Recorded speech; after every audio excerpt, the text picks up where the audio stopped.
Bueno, tenemos una clase, vamos a estar 45 minutos con vos para que puedas explayarte, puedas compartir y después vamos a hacer algún tipo de preguntas seguramente el público. Así que muchas gracias. Bueno, en primer lugar, muchísimas gracias por esta convocatoria. Gracias, Belén, por invitarme a participar. ¿Se escucha bien? ¿Sí, no? Perfectamente. Perfecto. Bueno, en primer lugar, eso, agradecerte, María Belén, por esta convocatoria. Muy hermosa convocatoria. Agradecer a todos los participantes, a todos los panelistas también. Bueno, nada, muy agradecida de estar formando parte de este congreso histórico, como ya varias veces se mencionó a lo largo de estos días. Eh, y bueno, antes de comenzar un poco con el taller o con la exposición, les quería contar un poco de dónde viene mi experiencia trabajando en esto. Yo soy licenciada en Letras por la Universidad de Buenos Aires, además soy magíster en Estudios y Políticas de Género por la Universidad de 3 de Febrero, y desde el 2017 hasta el 2022 trabajé en el área de investigaciones de la Biblioteca Nacional Mariano Moreno, que es la Biblioteca Nacional Argentina. Así que si bien tengo formación académica, la realidad es que mi experiencia investigando corre un poco paralela a mi experiencia y a mi recorrido académico. Recién en los últimos años yo empecé como a cruzar y a hacer converger estas dos cosas. Eh, entonces, mi formación como investigadora tiene más que ver con el oficio de investigar en sí mismo. Nunca tuve una educación formal respecto a la investigación, nunca tomé una clase de metodología de la investigación, por ejemplo. Eh, Nadie me enseñó cómo se investigaba, obviamente lo aprendí con colegas y con personas con más experiencia que yo. Pero bueno, quería aclarar esto porque una de las cosas que bueno, que voy a intentar transmitir tiene que ver con la experiencia de investigar y no es, de nuevo, no es una clase ni un taller de metodología de la investigación, sino que son estrategias que surgen de la experiencia trabajando con archivos y que surgen justamente desde un enfoque interdisciplinario, en el sentido de que yo estoy formada con profesionales de distintas disciplinas y en ese sentido se vuelve bastante interdisciplinario, aunque van a notar que hay como una pata fuerte en la historia.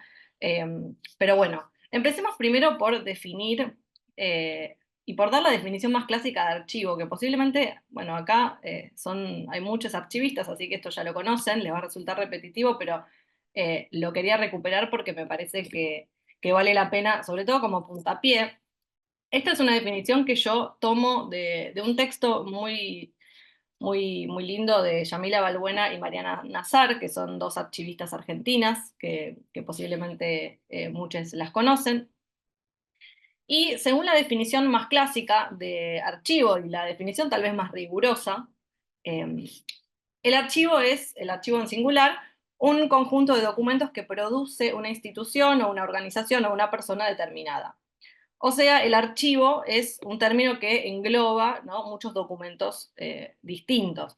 Un archivo puede ser producido, por ejemplo, entonces por una institución, puede ser un hospital, por ejemplo, puede ser un tribunal judicial, puede ser una biblioteca, pensando en la biblioteca, en la documentación burocrática que generan las bibliotecas, puede ser una organización, como por ejemplo un sindicato o un partido político.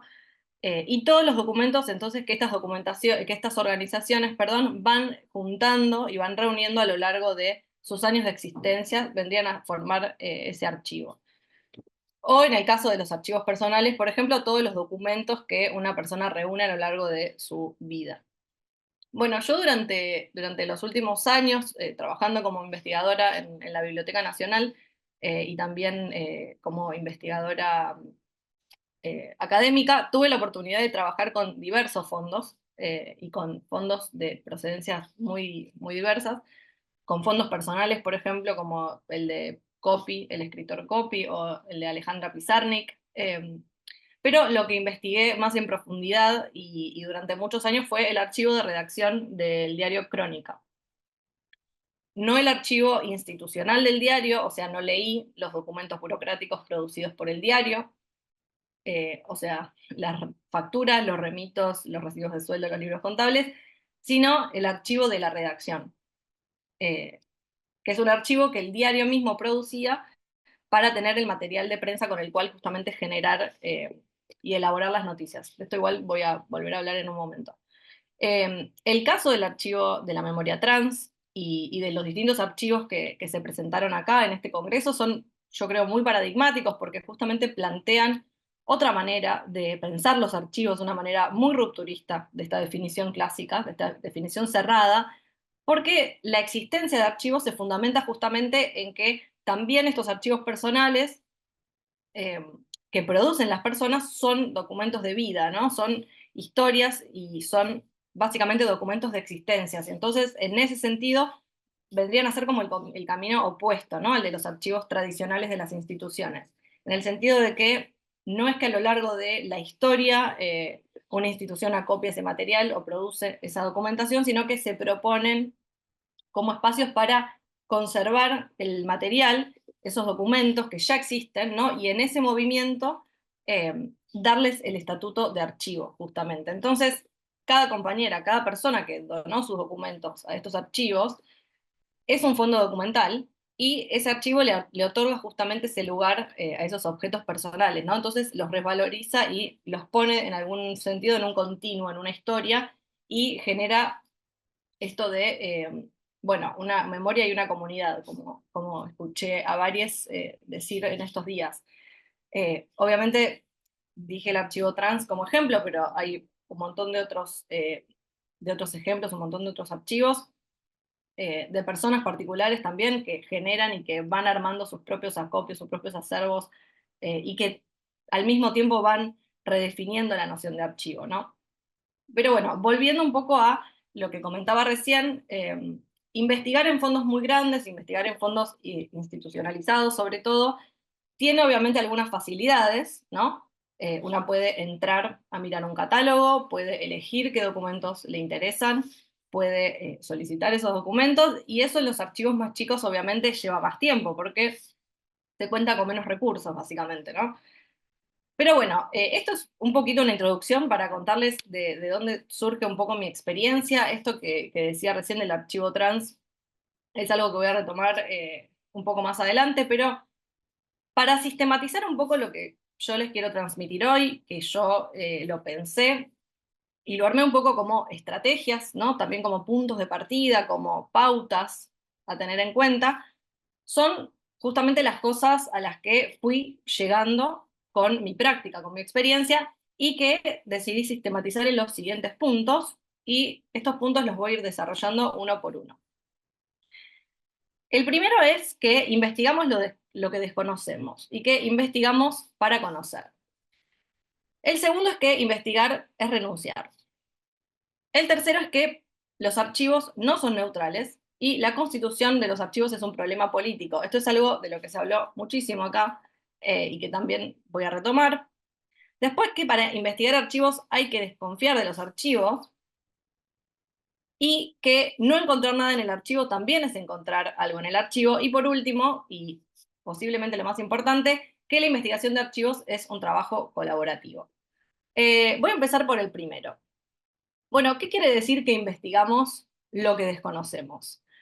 Bueno, implica que justamente vamos a encontrarnos siempre con algo desconocido cuando investigamos archivos, ¿no?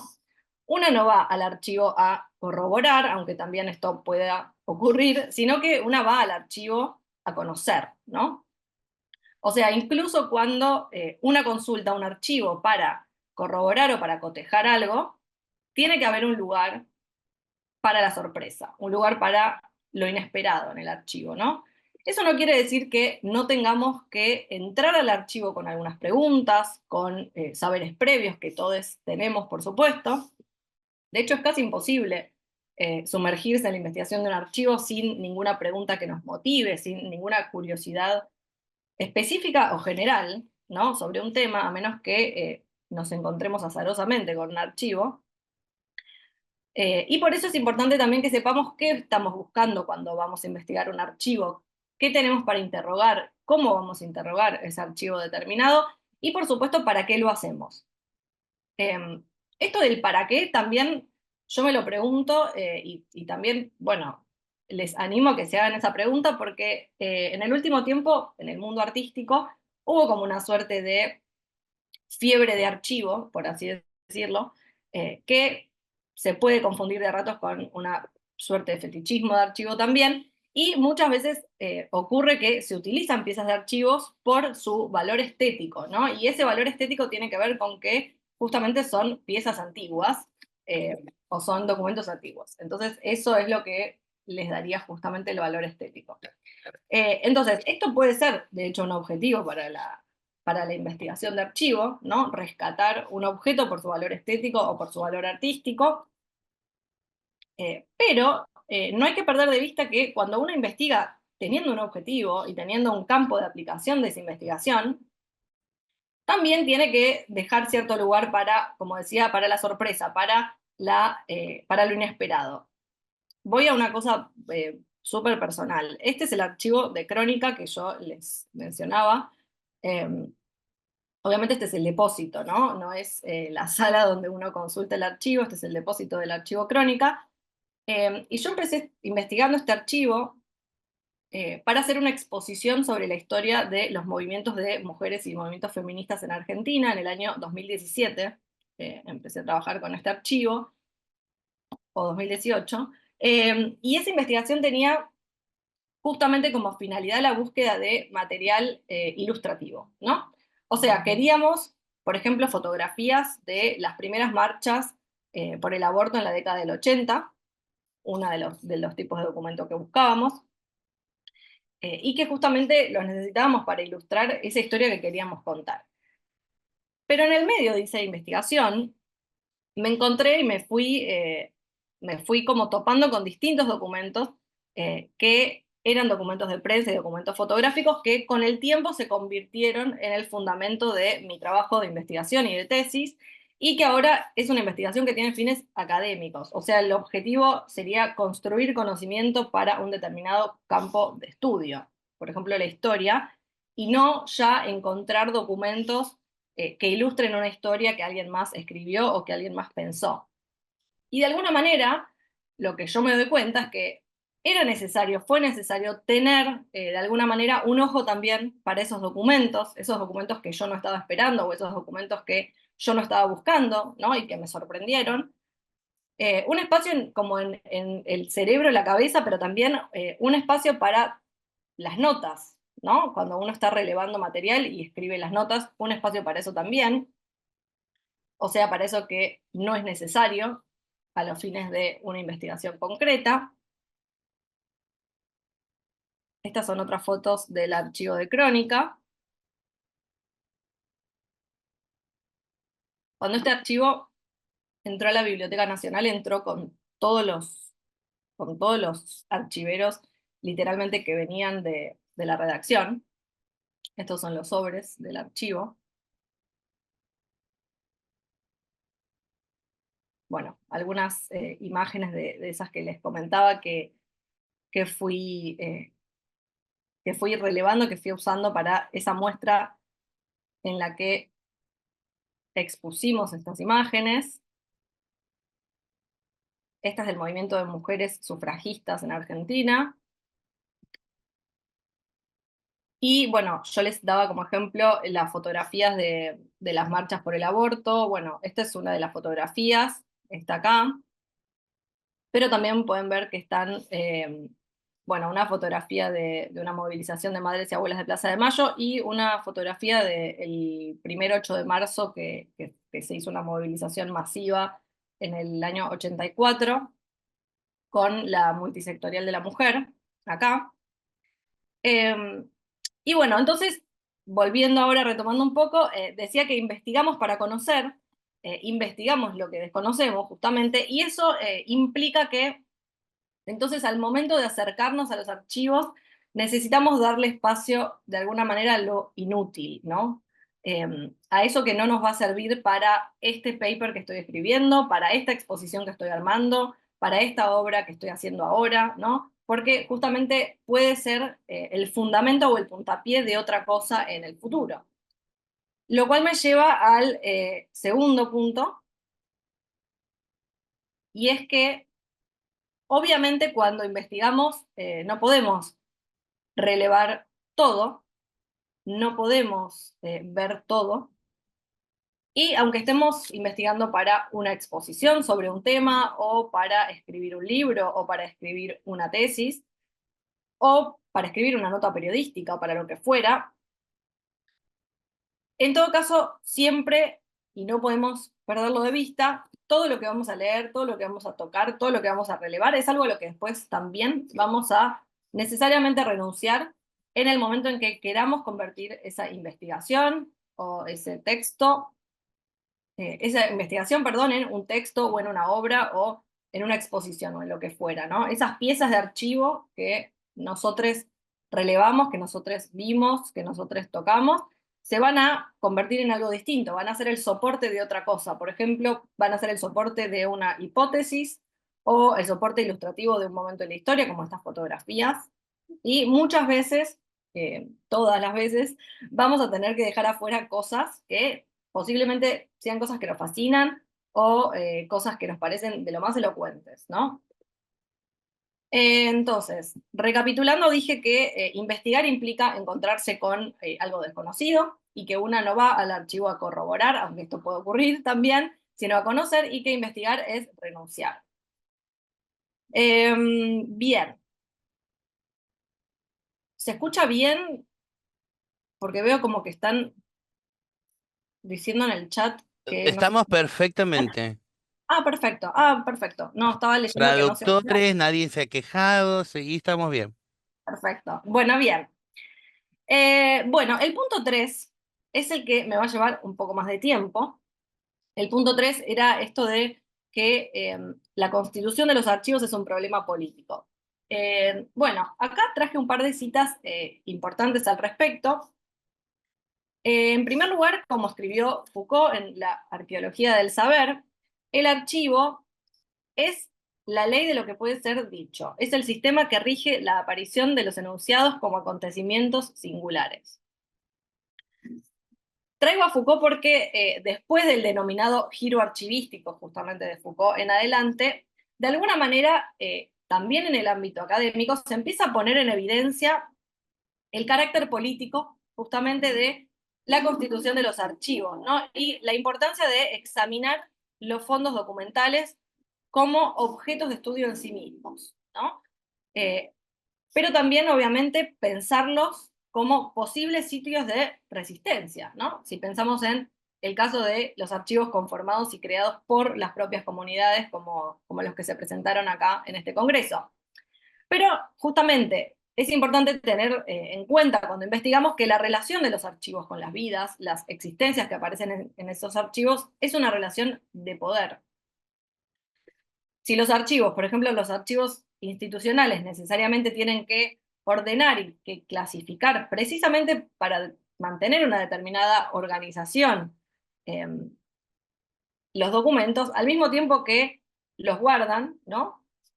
Y que los conservan, revelan de alguna manera en esa organización un saber sobre eso que aparece en esos documentos, ¿no?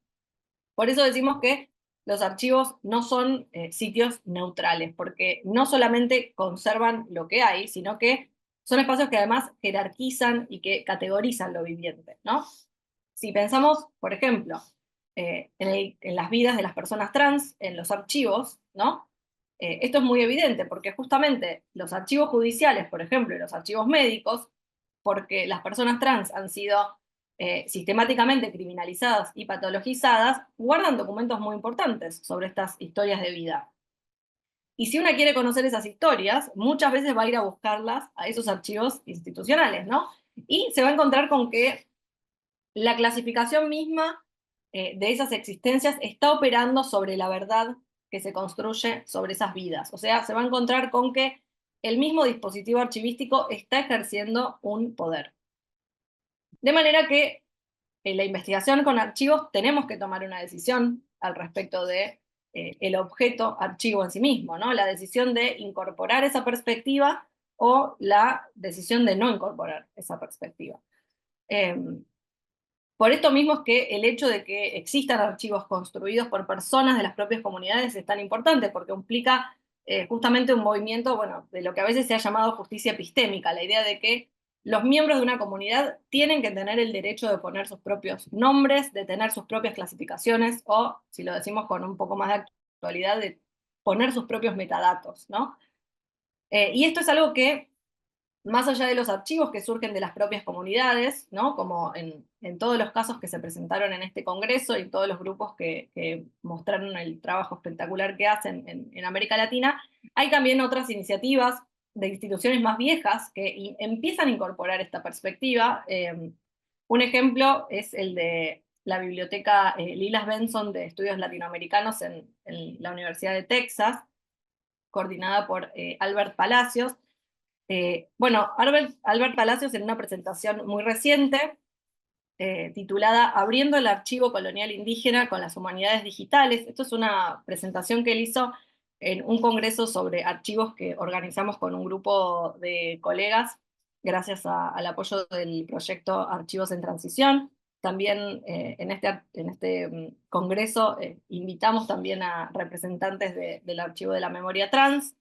Bueno, Albert Palacios contó justamente este proyecto, que es un proyecto que están haciendo en conjunto con la Universidad de Puebla para digitalizar el archivo el archivo, perdón, del Fondo de Cholula. ¿Sí? Es un fondo que básicamente documenta eh, algo que él mismo llama como una ciudad de indios.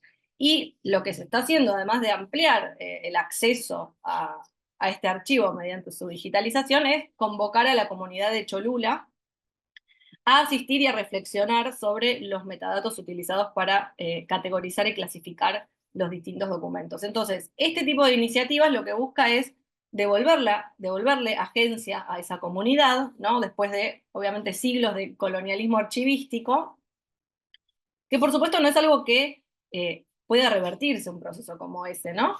Eh, pero son iniciativas que justamente tienden a señalar la constitución política de los archivos. Entonces, esta perspectiva, que es una perspectiva, bueno, el académico Maximiliano Telo dice la perspectiva anarchivística, que es una manera de entender la intervención en archivos que transforman de alguna forma el orden y estos mandatos que atraviesan los archivos desde su origen, desde su catalogación, desde su uso político-institucional original, nos obliga, ¿no?, a asumir el carácter políticamente constituido de todo archivo, incluso si no nos interesa hacer con eso nada en particular. Por eso repito que iniciativas como la del Archivo de la Memoria Trans y todos los archivos que se presentaron acá son tan valiosas, ¿no? Porque justamente son archivos que están construidos con los términos clasificatorios propios pensados por y para las comunidades, ¿no? Y acá quería, yo les dije que me iba a llevar un tiempo el punto 3. Les quería hacer como un pequeño desvío, o mejor contarles un ejemplo de algo que apareció trabajando con el archivo de redacción del diario Crónica. Primero les comento rápidamente cómo está constituido este archivo. Bien, el archivo de la redacción periodística es un archivo que no es el archivo que guarda los documentos de la institución, los documentos del diario, de la empresa, digamos, sino que son los archivos que las propias redacciones armaban para servir al trabajo periodístico, ¿no? O sea, el archivo de redacción periodística tiene el único objetivo de servir a escribir las notas. En una época, obviamente, donde un redactor, un periodista no podía sentarse y googlear sobre un tema para escribir una nota, o ir a buscar al archivo digital, estaban los archivos de la redacción. Y esto se hacía mediante la metodología del clipping. Básicamente lo que hacían era armar en sobres como este, juntar recortes de noticias, juntar fotografías relacionadas, y si tenían que escribir una noticia relacionada con un tema, podían ir a los sobres y buscar precisamente información anterior sobre determinado tema. Bien, los documentos que están contenidos en estos sobres, además de tener el nombre del sobre en el mismo sobre, tenían los nombres en los documentos mismos, ¿no? Por ejemplo, escrita de manera mecanografiada o en algunos casos en virome, a veces con algunas marcas de edición, como en los casos de algunas fotografías, ¿no? Y entre los sobres del archivo de crónica hay una serie de sobres agrupados en torno a lo que ellos llamaban temas especiales, como por ejemplo homosexuales. Estoy citando las categorías que estaban usando los archivistas: homosexuales, travestis, lesbianismo, bisexuales, mujeres homosexuales. Todos estos sobres tenían además, en muchos casos, subtítulos aclaratorios. Por ejemplo, travestis, fotos hasta 1979, que es este sobre que estamos viendo acá. O, por ejemplo, homosexuales, Frente de Liberación, que era un sobre que contenía documentos sobre el Frente de Liberación Homosexual argentino. Sobre esta serie de sobres es que yo hice mi investigación. Y en particular les quería hablar de esta nomenclatura que se le dio a muchos recortes y fotografías en un sobre que posteriormente fue descartado y cuyos contenidos después fueron puestos en otros sobres con una nueva nomenclatura, con un nuevo nombre. De nuevo hay que tener en cuenta que los archivos de redacción son archivos muy particulares porque no tienen la disciplina archivística de los archivos institucionales, ¿no? Sino que justamente se arman en la medida en que se trabaja precisamente para servir al trabajo periodístico. Y el caso del que les quería hablar, que es para pensar justamente en función con esto que decíamos sobre la constitución política de las clasificaciones archivísticas, es el de un sobre, que es un sobre que no existe y que no lo podemos ubicar, o que no existe más y no lo hemos podido encontrar, que se llamaba Hombres Vedettes. En esta serie de sobres, en donde yo fui encontrando esta clasificación, podemos ver que los títulos son, por ejemplo, Travestis, fotos hasta 1979, el caso que está acá. Travestis Textos 1, Travestis Textos 2, Travestis Cabaret Can Can, Travestis Manifestaciones, y distintos ejemplos similares, ¿no? Con el término travestis siempre adelante. Y era muy llamativa la constitución de estos sobres porque justamente en su mayoría los documentos que contenían estos sobres tenían este título alternativo, ¿no? De origen inidentificable, que era Hombres Vedettes.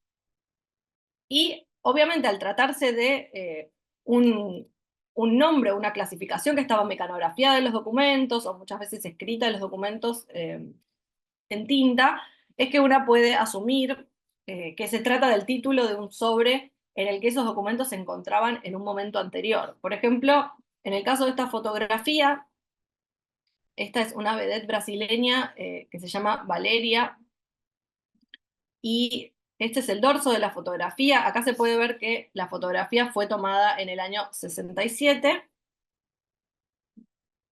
que la volvieron a usar el 20 de abril del 67, y acá se puede ver que fue efectivamente clasificada y guardada en un sobre con el nombre Hombres Vedettes. Esta fotografía, que en el 67 fue clasificada con el nombre Hombres Vedettes, en algún momento fue reclasificada y fue puesta en este sobre, en el sobre Travestis Fotos hasta 1979, que es el sobre en el que está ahora esta fotografía. Entonces, la pregunta que nos hacíamos era, bueno, ¿en qué momento la redacción dejó de usar esta categoría clasificatoria hombres vedettes? ¿Y por qué la dejaron de utilizar? ¿No?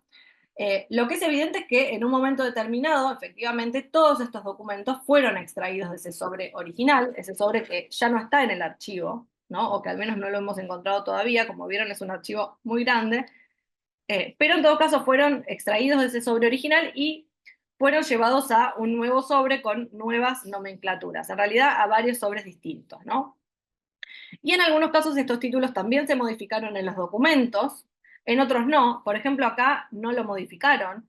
Acá en el dorso de esta fotografía nadie aclaró que se estaba modificando el nombre de la clasificación, simplemente lo sacaron y lo pusieron en un nuevo sobre. Y la pregunta entonces que nos hacíamos era justamente hasta cuándo funcionó en esta redacción y en el contexto de esta redacción periodística este término, esta denominación hombres vedettes, que hacía referencia siempre a las vidas travestis y trans del mundo del espectáculo. Entonces les traje una pequeña selección para hacer un recorrido rápido para que podamos entender a qué me estoy refiriendo exactamente.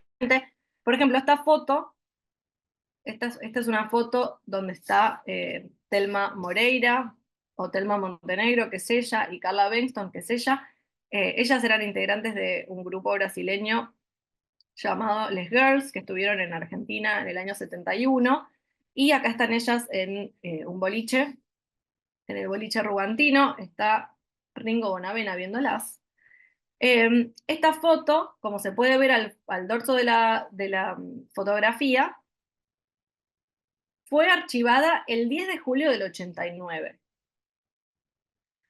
Y acá dice mecanografiado clarísimo, travestis, ¿no? Igualmente podemos ver en el mismo recorte, en el mismo recuadro que está acá, que la foto es anterior. La foto no es del 89, sino que es del 71, ¿no? De este evento que yo les contaba. De hecho, es del 13 de julio del 71. En otro sobre distinto, un sobre que lleva por título Travestis Les Girls, justamente porque nombra este grupo, podemos ver una foto del mismo evento, pero al dorso de la fotografía vemos de nuevo que dice Hombres Vedettes, Les Girls 71. O sea que originalmente esta foto había sido archivada con ese nombre también. Pero acá en Virome le agregaron travesti. Y evidentemente, bueno, fue modificado de sobre. Ahora, la foto que le sigue, que les voy a mostrar, es una foto, en realidad es el dorso de una foto, y que permite ver y observar directamente ese cambio de títulos en los documentos y en los sobres, y lo que hacían en la redacción para conservar y para clasificar estas documentaciones. Tenemos primero mecanografiado, acá dice narcóticos drogadictos. Tengamos en cuenta que esta fotografía es una fotografía que está archivada ahora en un sobre que dice travestis. Después acá dice tachado, dice travestis, lesbianas y gays detenidos en la comisaría quinta son trasladados. Es una fotografía donde dos personas que no se las puede identificar están siendo trasladadas en un patrullero justamente. Y finalmente está el círculo en travestis, ¿no? Como si hubieran definido y decidido que, bueno, que evidentemente iban a guardar esta fotografía en ese sobre y no en otro. Y estamos hablando de justamente una fotografía del año 87, o sea que en el 87 ya decidieron, o en este caso decidieron que no iban a usar esta categoría anterior que estaban usando, que era la de hombres vedettes, pero pasa algo raro y es que en un mismo sobre, automáticamente posterior a este, que es que es un sobre de manifestaciones que contiene fotografías y documentos de manifestaciones, podemos ver. Dejé compartir pantalla sin querer, a ver. Ahí está. Podemos ver que el dorso de la fotografía dice Hombres Vedet, Manifestaciones 1986. Sin embargo, la fotografía está conservada en un sobre que dice Travestis Manifestaciones. Con lo cual, de nuevo, está pasando esto que podemos ver cómo fueron modificando el espacio, el lugar en el cual guardaban estas fotografías, cómo decidieron cambiarle el nombre, cambiarle la taxonomía clasificatoria a estos documentos en esta redacción. Ahora, en esta foto que es del 95, por ejemplo, ya no aparece más la nomenclatura hombres vedette, ¿no? Quiere decir que en la década del 90 posiblemente, y justamente como muestran en estos documentos, entre la década del 80 y principios de la década del 90 deja de aparecer esta categoría. Y en realidad, y esto es algo que también tenemos que saber, es muy difícil, sin conocer personas que hayan estado en esa redacción, conocer exactamente los motivos que llevan a estos cambios de clasificación, pero podríamos aventurar la siguiente hipótesis, y es que hombres vedettes está evidenciando claramente una identificación que hacían los mismos redactores del diario, de que la palabra travesti tenía que ver con la idea de hombres vestidos de mujer en una disciplina del orden del espectáculo, ¿no? Del show vedette, justamente. Pero a medida que pasa el tiempo, esta nomenclatura sigue operando, ¿no? Como que la siguen usando y queda, incluso cuando el término travesti ya empieza a circular en las mismas noticias, ¿no? Con otro significado completamente distinto. Ahora, no parece casualidad que justamente en la principios de la década del 90 y fines del 80, que es un momento que en la Argentina hubo un fuerte crecimiento del activismo travesti trans, aparezca este cambio, ¿no? Casi como si fuese un reconocimiento que tiene que hacer la redacción del diario sobre la clasificación que hacen de manera interna de estas identidades y de estas noticias, ¿no? Entonces, decíamos que la constitución y el ordenamiento de un archivo es un problema político, y justamente sus criterios de clasificación siempre dicen algo sobre las condiciones de circulación de los discursos, ¿no? Y esto es algo que tenemos que considerar siempre que investigamos archivos. Ahora les voy a mostrar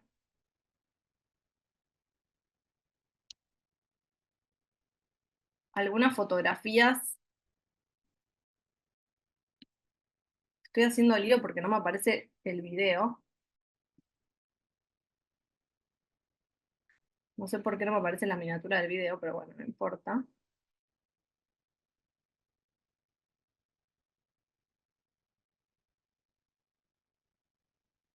Bien.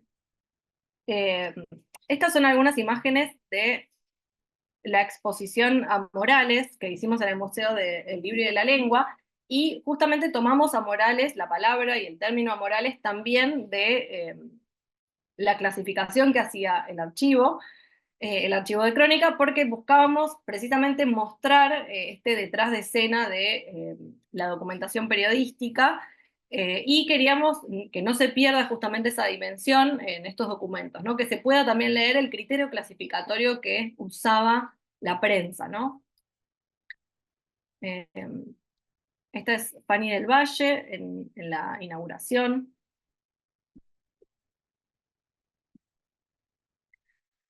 Bueno, acá usamos algunos de los archiveros de la empresa de Crónica y hicimos una reproducción en facsimilares de los sobres para que se pudiese justamente ver en la muestra cómo es físicamente el archivo de la redacción. Y acá lo que hicimos fue intentar que precisamente se pueda ver de manera interactiva, digamos, el dorso y el frente de las fotografías, para que se pueda ver cómo se clasificaban, ¿no? Bien, continuando. Dijimos también que siempre tenemos que desconfiar de los archivos. Bueno, ¿en qué sentido es que decimos que hay que desconfiar de los archivos? Eh, bueno, por un montón de motivos tenemos que desconfiar de los archivos, pero una de las cosas, y esto también siguiendo con el mundo el archivo periodístico, una de las cosas que comenta, por ejemplo, Evelyn Pérez, que es una muy destacada vedette argentina que emigró a Estados Unidos durante la última dictadura militar, es que ella muchas veces daba entrevistas a estos medios amarillistas o sensacionalistas y le adjudicaban citas falsas o cosas que ella no había dicho, ¿no? Y por eso ella dice que ella dejó de dar esas notas. Esto yo mismo lo pude ver leyendo entrevistas en la década del 70, donde justamente se ve que personas diferentes en situaciones completamente diferentes dicen lo mismo, ¿no? Se repiten frases exactas y textuales. Entonces, por estos motivos, es importante que desconfiemos de los archivos, que busquemos siempre los testimonios de las personas vivas, siempre que se pueda, lo cual tampoco implica, obviamente, que confiemos 100% en esos testimonios, pero a lo que apunto justamente es que hay que intentar buscar de alguna manera esa convergencia entre archivos y testimonios. Y otro caso, relacionado también con esta muestra a Morales que hicimos, que fue inaugurada el año pasado, eh, mientras investigábamos para esta exposición, encontramos, por ejemplo, eh, una serie de fotografías, estas son solamente dos de esas fotografías, de un velorio a mediados de los 80. Eran fotos muy, muy crueles y muy típicas también del amarillismo del diario Crónica, ¿no? Era un funeral, si mal no recuerdo, en la zona de Tigre, eh, después de que una chica trans apareciera asesinada. El diario Crónica estaba ahí y estaba sacando estas fotografías intrusivas, pero solo una de estas fotos después fue publicada y salió en papel impreso, y gracias a el archivo de la memoria trans, subimos que una de las mujeres de la foto estaba viva y que vivía en Argentina y era Fanny del Valle Chamorro, así que nos pusimos en contacto con ella y la invitamos al archivo, sabiendo que justamente su propia historia estaba siendo cuestionada de alguna manera en ese archivo, y la entrevistamos para conocer su versión de esta historia. Grabamos la entrevista, mostramos la entrevista en la exposición y la convertimos también en un texto en el catálogo escrito. Nos sorprendió también encontrarla a Fanny en otras fotografías de ese archivo. Por ejemplo, también la habían fotografiado en la cárcel, ¿no? Cuando en una detención que habían hecho y donde ella había ido presa. Y en este sentido, además de esto de pensar en desconfiar de los archivos y buscar siempre el testimonio vivo, eh, como sabemos, los archivos también son un elemento fundamental, obviamente, para comprender el pasado, para conocer el pasado, pero también pueden funcionar hoy en día, y esto creo que lo comentaba, no me acuerdo ahora el nombre, me parece que Manu es el nombre, eh,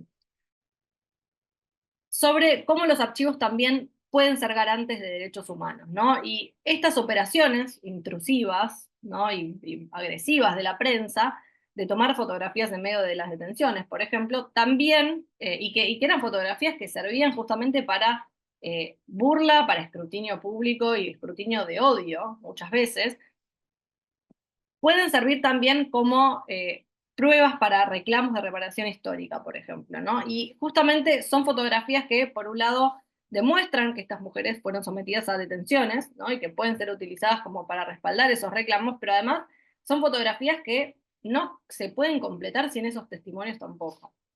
Entonces, en ese sentido, es que decimos que también hay que desconfiar de los archivos, ¿no?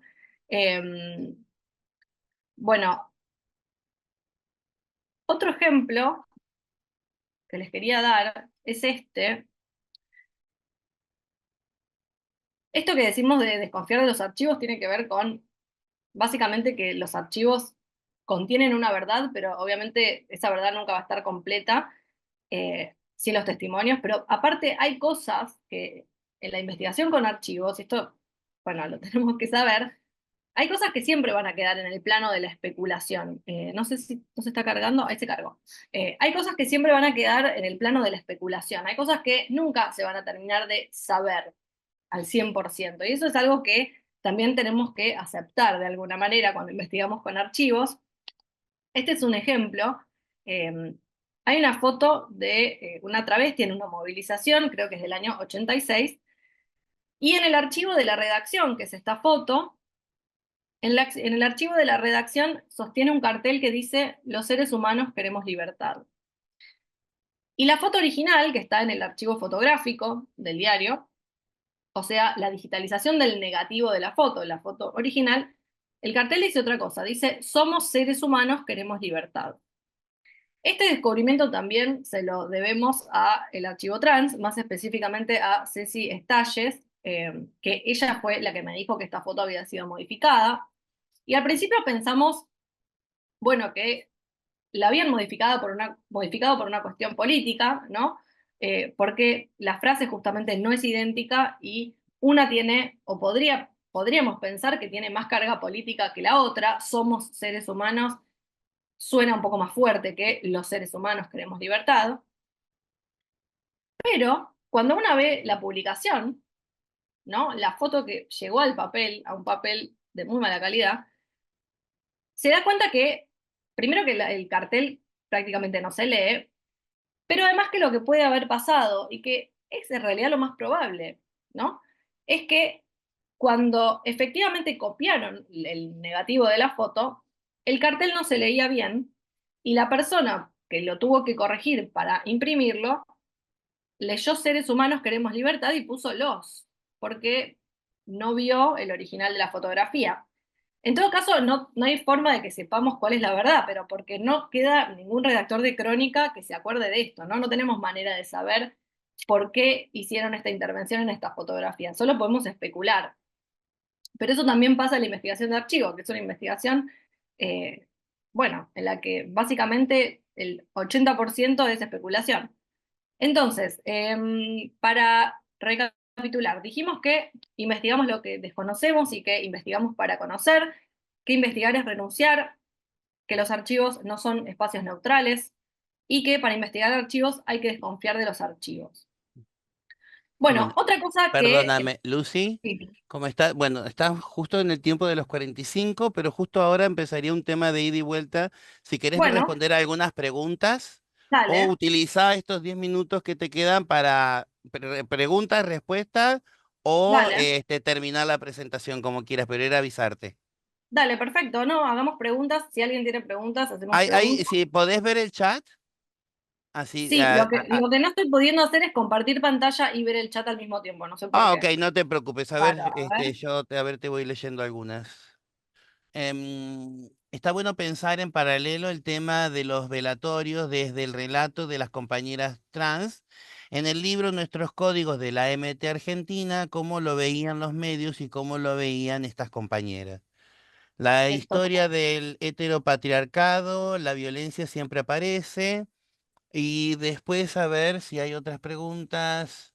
No, no se han animado más. Te dejo tu tiempo. bueno, no, sí, a ver, esto que dice Tamara, o sea, es tal cual y por eso también las publicaciones que hacen desde el archivo trans, donde justamente usan los archivos, ponen los archivos y los van mechando con los relatos propios, bueno, son como elementos fundamentales y es un trabajo con el archivo que es fundamental. Eh, Bien, los últimos dos puntos, voy rápido que ya no nos queda tiempo.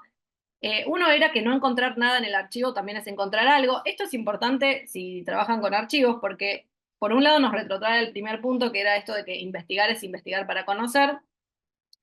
Eh, pero me explico. O sea, el trabajo más plomo y también más lindo, si te gusta investigar archivos, es el momento del relevamiento. O sea, el mirar página por página, foto por foto, documento por documento, ver qué hay, ¿no? Y esto pueden ser 4 horas, puede ser 1 hora, pueden ser muchos días. En el caso del archivo de prensa, por ejemplo, esto puede ser una vida entera.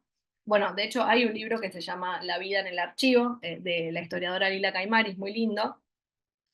Y justamente esta es una de las claves del trabajo de investigación con archivos, que es esta tarea de hormiga del relevamiento de los materiales, donde justamente estás todo el tiempo viendo cosas que no te sirven para tu investigación o para el trabajo que estás haciendo. Y existe como una frustración, ¿no? De cuando uno está investigando algo y no encuentra nada. Y hay que tener siempre presente que cuando uno no encuentra cosas, también está encontrando algo y en dos sentidos muy valiosos. El primero es que primero, es muy importante en el trabajo de investigación de archivos descartar archivos, o sea, ver cosas que a una no le sirven para el trabajo que está haciendo ahora, pero que igualmente le van a servir o le pueden servir eh, para saber justamente dónde ya miró y no hay que volver a mirar, por ejemplo. Eh, pero además, siempre que tengamos el ojo atento a lo que estamos mirando, algo que aunque sea lo más chiquitito, algo va a aparecer, ¿no? Entonces, no encontrar nada realmente no existe en el archivo, pero incluso si una no está muy creativa o muy inspirada y tampoco encuentra algo chiquitito con lo cual pensar otra cosa, incluso entonces podemos al menos saber dónde ya miramos y dónde no volver a mirar. Y esto me lleva al último punto, y ahora sí cerramos porque estoy pasando del tiempo, y es que la investigación de archivos es un trabajo colaborativo. Eh, Cuando uno dice que relevar archivos uno por uno y encontrar dónde ya miró, o decir, bueno, yo ya miré esto, entonces acá, esto que estoy buscando acá no está, puede pasar y pasa que muchas veces esos archivos que una ya miró, otra persona los vea y encuentre algo, ¿no? Entonces, primero porque se nos pueden pasar cosas cuando estamos 5 horas seguidas pasando página por página de archivos, se nos pueden pasar cosas. Pero por eso, y con esto termino, es fundamental que seamos solidarias siempre con el trabajo de archivo, que compartamos los archivos que tenemos, que no seamos mezquinas con los documentos que encontramos, porque esto a las personas que investigamos archivos nos pasa mucho, que encontramos como tesoros archivísticos y pensamos que esto es nuestro hallazgo, ¿no? Y tipo Indiana Jones, entonces queremos ser la primera en revelar el hallazgo, la primera en escribir el artículo, la primera en subir la foto, lo que sea, ¿no? Esto pasa mucho. Y si bien es cierto que existe esto, ¿no? Que existen también como malos intencionados, personas malintencionadas con estas cosas, la realidad es que la investigación de archivos sin la mirada de otros investigadores es prácticamente imposible. Este caso de esta fotografía, por ejemplo, bueno, sin la ayuda de Cecilia era imposible porque no hubiéramos sabido que había otra versión de esta fotografía, por ejemplo, ¿no? De hecho, finalmente decidimos en la muestra de Amorales, decidimos poner la fotografía original, con el cartel original. No sabíamos que existía, básicamente. Acá te comento un poco, por ejemplo, de la foto del cajón, no solamente estaba Fanny, también está la Perica Burrumeto, que vive en Italia, que todavía está viva, que está en esa foto. Muchos de estos Bueno, por datos ejemplo. de esta foto que estamos viendo acá, de estas tres versiones, tenemos muchos testimonios de Cynthia Di Carles Koch, que también está en el extranjero, que fue la que Ujú, relató, porque estuvo presente en esta manifestación del 86, y fue relatando los sucesos, que incluso si buscan en nuestras redes de YouTube del Archivo de la Memoria Trans, pueden encontrar distintos podcasts donde las compañeras cuentan el relato de estas fotografías, por ejemplo. O sea que también es muy colectivo todo. O sea, a vos te llegó por Cecilia, pero a Cecilia le llegó por las compañeras que fueron comentando. Nosotras tenemos un grupo cerrado, secreto de Facebook, donde entre ujú. todas vamos comentando las fotografías y van contándose las historias, que de ahí es el generador del material que en realidad llega al público. Exacto, y Estoy sin así, cámara, perdón. no, y así también digo, así se arma también la investigación de archivos en general. Justo el otro día fuimos a relevar un material con una colega porque estábamos buscando una nota muy particular y muy específica, que era una nota de Marta Ferro a una trabajadora sexual de Isla Maciel. Y estuvimos horas en la hemeroteca buscando, buscando con una pista de que esa nota era del año 86. Estuvimos horas y horas y horas. Y después salimos del archivo y yo se lo comento a otra chica que conozco, que ella trabajó con el archivo de Marta, y me dice, ay, ¿sabes que yo creo que ya sé de qué nota me hablas? Y me la mandó, ¿no? Entonces, este diálogo y esta cuestión que pasa con el archivo, bueno, es constante, digamos. Como Ujú. dice Belén, el intercambio es básicamente fundamental. Y esa red, ¿no? Del intercambio de archivos que bueno, es una red amplísima y que se va amplificando con nuevas investigadoras y nuevas amigas que una va haciendo en el camino. Es clave, ¿no? Porque justamente el trabajo de investigación de archivos es un trabajo bastante de hormiga, incluso si una no está ni organizada ni mega disciplinada en el trabajo de investigación, es importante que tengamos como este espíritu colaborativo, ¿no? Que compartamos los archivos, que nos compartamos los Google Drive con las fotos. Bueno, Creo que eso. la misma migración de las compañeras ha hecho esta formación de que los archivos latinoamericanos se van construyendo y se van entrelazando. Al estar mostrando las fotos de Lesguer, un grupo de Brasil que vino a Argentina y revolucionó todo lo que fue la parte artística, dejó un documento, pero se conecta con los archivos de Brasil que seguramente tienen documentos del grupo Lesguer. Exacto, Así, entonces creo que es esa conexión que hay entre los archivos, que es creo que es lo que estamos tratando de armar en estos 2 días, ¿no? De conferencia. No sé si hay alguna exacto. pregunta más, y si no, Si hay es tu alguna momento. pregunta, si no, ya estamos. Ahí dejé de compartir pantalla, no, ya hablé como, ay, como 50 minutos. No, perfecto, estamos muy bien. Si no, Ahí preguntan si la de la foto es Karina Urbina. No, no, no puse fotos de Karina Urbina. no, no, no, no. Es Ah, antes bueno, Es antes de la época de Karina Urbina, porque esto es en el sí, ochenta y en los... seis y Ujú. Karina arranca en el 89, 90, solita, y después cambia la fecha porque ella empieza a manifestar los miércoles y después viene la época de las manifestaciones de los jubilados que empieza Norma Pla a meterse los miércoles y Karina Urbina pasa los martes, que Sí, manifestaba sola estaba Karina y estaba también, bueno, en esa época Patricia Gauna también. también. Ahí dice esto que está diciendo Ana, no es sorprendente cómo la representación en la prensa en México, Argentina y otros países era sumamente violenta con el uso del lenguaje. Ujú. Bueno, tal cual, pasa algo con la prensa, yo creo que es lo más interesante que tiene el archivo de prensa sensacionalista, que es que, por un lado, como como un formato, ¿no? El tabloide muy copiado y que es igual en todas partes. O sea, el tabloide es igual en México, en Perú, en Estados Unidos, en Argentina, es igual, con sus matices y sus cositas, ¿no?